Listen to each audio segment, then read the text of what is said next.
Hello everyone, आप लोग कैसे हैं। और आज हमारे वीडियो लेक्चर का टॉपिक है प्लाज्मा प्रोटीन। और मेजर प्लाज्मा प्रोटीन जो है एल्बुमिन, ग्लोबुलिन और फाइब्रिनोजन होते हैं। और एल्बुमिन का अध्ययन हम लोगों ने पिछली वीडियो में किया था। आज हम लोग अध्ययन करेंगे ग्लोबुलिन के बारे में, फाइब्रिनोजन और प्रोथ्रोम्बिन के बारे में अध्ययन करेंगे। इसे जो पेरीफेरल ब्लड होता है इसको सेंट्रीफ्यूज करते हैं हम लोग, उसमें प्लाज्मा 55% होता है और फॉर्म एलिमेंट जो है 45% होता है। और इसमें आरबीसी, डब्ल्यूबीसी और प्लेटलेट होता है फॉर्म एलिमेंट में। और प्लाज्मा जो होता है 55%, इसमें जो है 6 to 8% प्रोटीन्स होता है, 90 से 92% वाटर होता है और 1% में अदर सेलुट होते हैं। अदर सेलुट के बारे में हमने एक जो पिछली वीडियो बनाई थी उसमें इसका अध्ययन हमने किया है, क्या क्या होते हैं। और फिर जो प्रोटीन जो होता है 6 to 8%, उसका एवरेज 7% होगा। तो इसमें जो है एल्बुमिन रहेगा 57 से 60%, ग्लोबुलिन होगा 38%। और जो हमने पिछली वीडियो बनाई थी उसमें थोड़ी गलती हो गई थी, वहाँ पर ग्लोबुलिन जो है 3% हो गया था गलती से। और आप लोग जानते ही हैं कि गलती इंसानों से ही होती है, तो आप लोग उधर सही कर लीजिएगा। वहाँ पे ग्लोबुलिन 38% हो गया और फाइब्रिनोजन जो है 4% हो गया और प्रोथ्रोम्बिन जो है 1% हो गया।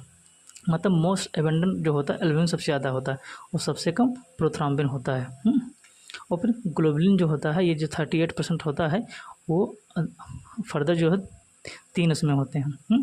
अल्फ़ा ग्लोबुलिन होता है, इसमें अल्फ़ा 1 अल्फ़ा 2 होता है, बीटा ग्लोबुलिन होता है बीटा 1 बीटा 2 और गामा ग्लोबुलिन होता है गामा 1 गामा 2।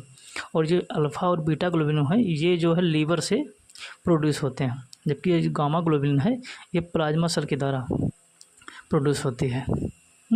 और फिर जैसे जो है हम लोग अगर याद करना हमें, अगर जैसे टोटल प्रोटीन जो होता है, टोटल प्रोटीन इक्वल होता है एल्बुमिन प्लस ग्लोबुलिन। मतलब अगर एल्बुमिन हमें याद करना है तो टोटल प्रोटीन से ग्लोबुलिन घटा देंगे, अगर ग्लोबुलिन हमें याद करना है तो टोटल प्रोटीन से एल्बुमिन घटा देंगे। फिर अब हम लोग बात करेंगे वीडियो लेक्चर में कि ग्लोबुलिन ग्लोबुलिन जो है, जो हमारे लेक्चर का टॉपिक है ग्लोबुलिन क्या है और टाइप ऑफ ग्लोबुलिन और फाइब्रिनोजन, प्रोथ्रोम्बिन, इनका प्रोडक्शन और फंक्शन। पहले ग्लोबुलिन की हम बात करते हैं। तो ग्लोबुलिन में जो alpha and beta globulin produced by liver, और फिर gamma globulin produced by B lymphocyte और प्लाज्मा सेल।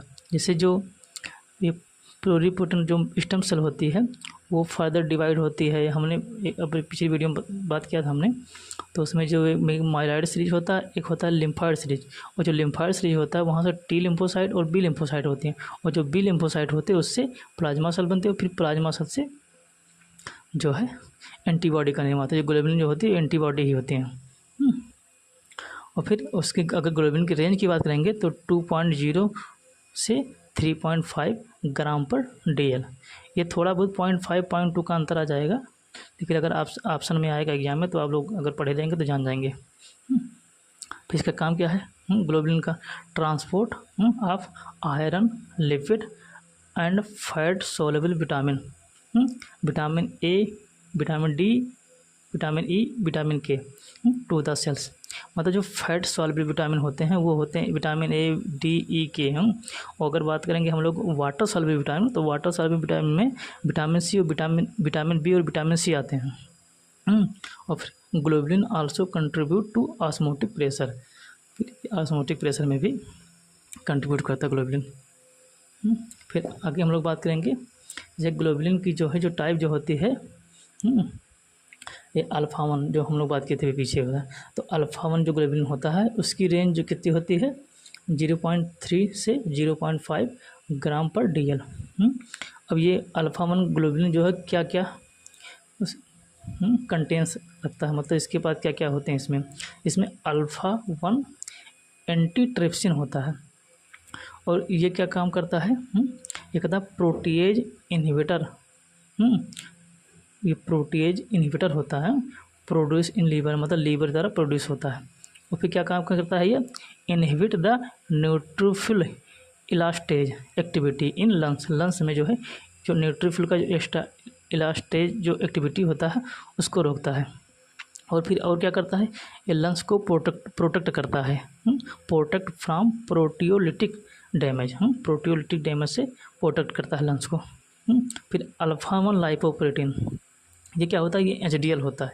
एचडीएल जो है गुड कोलेस्ट्रॉल होता है। गुड कोलेस्ट्रॉल क्यों होता है, क्योंकि transport of cholesterol from tissue to the liver, मतलब ये टिश्यूज से जो कोलेस्ट्रॉल जो डिपॉजिट हुआ रहता है उसको लीवर को भेजता है। इसलिए एचडीएल जो है ये इसका फुल फॉर्म होता है हाई डेंसिटी लाइपोप्रोटीन। इसका जो फुल फॉर्म होता है एचडीएल का हाई डेंसिटी लाइपोप्रोटीन।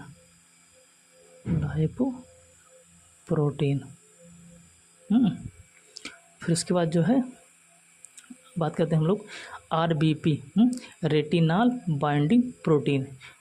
ये क्या काम करता है, ये काम करता है ट्रांसपोर्ट ऑफ रेटिनॉल। रेटिनॉल क्या होता है, ये जो स्किन सेल होती है उनकी प्रोडक्शन को इंक्रीज करता है। और जो प्रोसेस होता है प्रोडक्शन का उसको कहते हैं प्रोलिफ्रेशन इसको बोलते हैं। और फिर इसमें ये क्या कंटेन करता है, अल्फा 1 ग्लोबुलिन, टीबीजी मतलब थायरॉक्सिन बाइंडिंग ग्लोबुलिन। ये क्या काम करता है, ये ट्रांसपोर्ट ऑफ थायराइड हार्मोन का ट्रांसपोर्ट करता है। और थायराइड हार्मोन कौन कौन होते हैं आप जानते हैं, T3 T4 TSH होता है। और फिर क्या आता है, फिर और आ गया CBG मतलब कॉर्टिसोल बाइंडिंग ग्लोबुलिन। ये काम क्या करता है, ये ट्रांसपोर्ट ऑफ कॉर्टिसोल। और कॉर्टिसोल क्या होता है, ये प्रोड्यूस्ड इन एड्रीनल ग्लैंड। ये जो है एड्रीनल ग्लैंड जो होती है जो हमारी किडनी पर होती है, उसके द्वारा प्रोड्यूस होता है। सिटाट किडनी पर होता है एड्रीनल ग्लैंड। और फिर हम लोग बात करेंगे अल्फा 2 ग्लोबुलिन की बात करेंगे। इसकी रेंज क्या होती है, 0.4 से 0.8 ग्राम पर DL होती है। फिर अल्फा 2 माइक्रोग्लोबुलिन, ये काम ये क्या काम करता है, हेल्प क्या करता है, ये हो anti trypsin and anti plasmin activities में पाई जाती है। फिर हेप्टोग्लोबुलिन क्या होता है, ये जो होते ये सब हैं, ये सब अल्फा 2 ग्लोबुलिन जो होता है ये सब कंटेन मतलब इसमें रहते हैं। ये कंटेन क्या क्या करता है, इसमें हेप्टोग्लोबुलिन होता है। और हेप्टोग्लोबुलिन क्या काम करता है, binds with heme and prevent the excretion of heme, मतलब ये जो हीम होता है उससे मतलब बाइंड करता है और हीम के एक्सक्रिएशन को रोकता है। फिर इसमें और क्या होता है, इसमें प्रोथ्राम्बिन होता है। प्रोथ्राम्बिन क्या काम करता है आप लोग जानते हैं, ये क्लॉटिंग फैक्टर है ये। फिर सेलुलोप्लाज्मिन भी इसमें होता है अल्फा 2 ग्लोबुलिन में। ये क्या काम करता है, ये transport of copper and conversion of Fe2+ से Fe3+, मतलब ये कापर जो है Cu2+, इसका ट्रांसपोर्ट करता है और Fe2+ से Fe3+ में कन्वर्जन करता है। Fe2+ क्या होता है, ये होता है फेरिस आयन, और Fe3+ ये फेरिक आयन होता है। अब आगे हम लोग बात करेंगे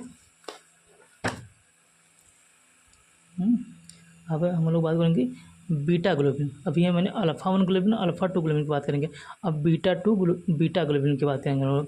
तो इसकी रेंज क्या है, 0.6 से 1.1 ग्राम पर DL होती है। और ये क्या क्या कंटेन करता है, इसमें LDL होता है। LDL का फुल फॉर्म होगा लो डेंसिटी लाइपोप्रोटीन।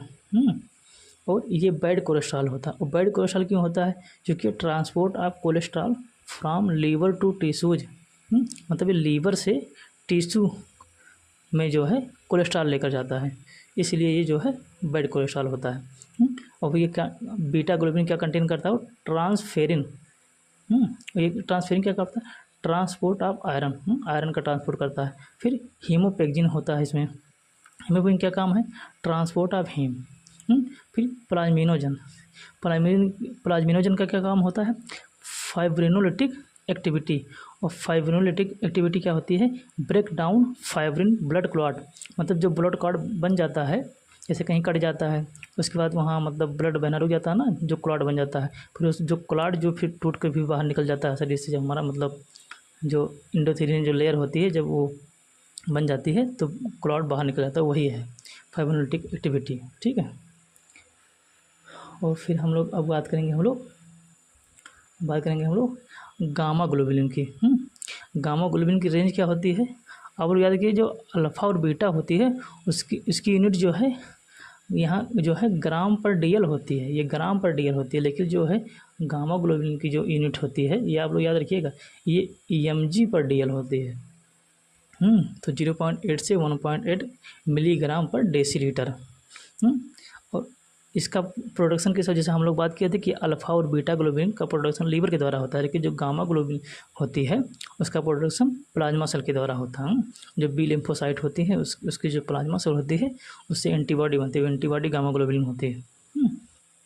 तो प्रोड्यूस बाय प्लाज्मा सेल। फिर इन्वॉल्व इन ह्यूमोरल इम्यूनिटी, जो हम लोग जो इम्यूनिटी होती है उसमें इन्वॉल्व होता है। फिर नॉन एज इम्यूनोग्लोबुलिन, इसको इम्यूनोग्लोबुलिन कहते हैं, आईजी इसका शॉर्टकट फॉर्म है। और एंटीबॉडीज होती है। और फिर ये गामा ग्लोबुलिन क्या होती है? ये ग्लाइकोप्रोटीन होती है। और फिर हम बात करेंगे कि increase globulin level in blood, मतलब हमारे ब्लड में गामा वो ग्लोबुलिन का लेवल हाई कैसे होता है, बढ़ता कैसे है? तो इन्फेक्शन अगर हो जाएगा हमारी बॉडी में, इन्फ्लामेटरी डिजीज अगर कोई हो जाएगी, या इम्यून डिसऑर्डर हो गया हमें, या सर्टेन कैंसर्स सच एज जैसे मल्टीपल माइलोमा अगर हो गया। और फिर लो ग्लोबुलिन लेवल इन ब्लड कैसे, मतलब हमारे ब्लड में ग्लोबुलिन का लेवल कम कैसे होगा? ये क्या करना है? Liver disease. अब जैसे लीवर से ही ग्लोबुलिन का बनती है हमारी बॉडी में, अगर लीवर में कोई बीमारी हो जाएगी तो उसका प्रोडक्शन कम होगा, तो कम हो जाएगा। किडनी डिजीज, अगर किडनी में कोई इस प्रकार की बीमारी होगी, जैसे प्रोटीन ज़्यादा फिल्टर करने लगेगा, ज़्यादा शरीर से बाहर निकलेगा तो वही। और माल न्यूट्रिशन हो गया, फिर इसी मात्रा अगर हम लोग डाइट में कम लेंगे तो भी मात्रा इसकी कम हो जाएगी। और फिर आगे फिर अब हम बात करेंगे फाइब्रिनोजन की। अब बात करेंगे हम लोग फाइब्रिनोजन की। अब जो है फाइब्रिनोजन, इसकी रेंज क्या बात करेंगे हम लोग, तो 200 से 400 मिलीग्राम पर डेसीलीटर। और ये क्या होता है? ग्लाइकोप्रोटीन होता है। और फाइब्रिनोजन कितना परसेंट होता है? जैसे ये 4% होता है। जिससे हम लोग बात किए थे ना कि एल्बुमिन जो है 57 से 60% होता है, ग्लोबुलिन 38% होता है, फाइब्रिनोजन 4% होता है, और प्रोथ्राम्बिन 1% होता है। तो ये फाइब्रिनोजन 4% होता है। प्रोड्यूस्ड बाय लीवर, लीवर से प्रोड्यूस होता है। Help in blood clotting, blood clotting में हेल्प करता है। जैसे आप लोग जानते हैं ये फाइब्रिनोजन जो होता है ये फर्स्ट क्लॉटिंग फैक्टर होता है, और जो प्रोथ्राम्बिन होता है सेकंड क्लॉटिंग फैक्टर होता है। फिर प्रीकर्सर ऑफ फाइब्रिन, मतलब जो फाइब्रिनोजन होता है उससे जो है फिर फाइब्रिन बनता है, इसीलिए बोला कि ये प्रीकर्सर ऑफ फाइब्रिन। फिर soluble fibrinogen can form an insoluble fibrin clot, मतलब जो फाइब्रिनोजन होता है वो सॉल्युबल होता है, लेकिन जो फाइब्रिन बन जाता है बाद में क्लॉट वो इनसॉल्युबल होता है। ठीक है। अब हम लोग बात करेंगे कि low fibrinogen level 50 less than 50 milligram per decilitre in blood, मतलब कम होगा। एबॉर्शन मतलब गर्भपात अगर होगा, लास्ट स्टेजेज ऑफ कैंसर, अगर कैंसर की लास्ट स्टेज रहेगी उसमें भी कम हो जाएगा। एनीमिया में कम होगा, लीवर सिरोसिस में कम होगा, सीजर आउटब्रेक मतलब दौरा अगर पड़ेगा उसमें, हीमोफीलिया ए एंड बी अगर होगा, हीमोफीलिया ए या फिर बी होगा, तो ल्यूकीमिया होगा, लीवर डिजीज होगा, इन सब में फाइब्रिनोजन का लेवल कम हो जाएगा। और फिर हाई फाइब्रिनोजन लेवल मतलब more than 700 milligram per decilitre in blood, अगर 700 जो है मिलीग्राम डेसीलीटर से अगर ज़्यादा कब होगा। रिमोटाइड अर्थराइटिस, मतलब आर ए फैक्टर जो हम लोग कहते हैं, R A rheumatoid arthritis, TB अगर हो गया, हिपेटाइटिस हो गया, ब्रेस्ट कैंसर हो गया, हार्ट डिजीज हो गया, इन्फ्लामेशन पोस्ट ऑपरेटिव पीरियड हो गया, हार्ट अटैक अगर हो गया, इन्फ्लामेशन इन ग्लोमेरुलस जो ट्यूब्यूल होता है जो फिल्टर करता है, अगर उसमें इन्फ्लामेशन हो गया उससे भी बढ़ जाएगा। फिर अब हम बात करेंगे प्रोथ्राम्बिन, जो 1% होता है। प्रोथ्राम्बिन जो है ये लीवर के द्वारा प्रोड्यूस होता है, प्रीकर्सर ऑफ थ्राम्बिन, थ्राम्बिन का प्रीकर्सर होता है ये। और फिर हेल्प इन ब्लड क्लॉटिंग। और फिर आज हमारे वीडियो लेक्चर का समापन होता है, और हमें उम्मीद है कि आप लोगों को वीडियो समझ में आया होगा। तो आप लोग प्लीज़ वीडियो अपने दोस्तों को शेयर कीजिए, लाइक कीजिए, हमारे चैनल सब्सक्राइब कीजिए। धन्यवाद।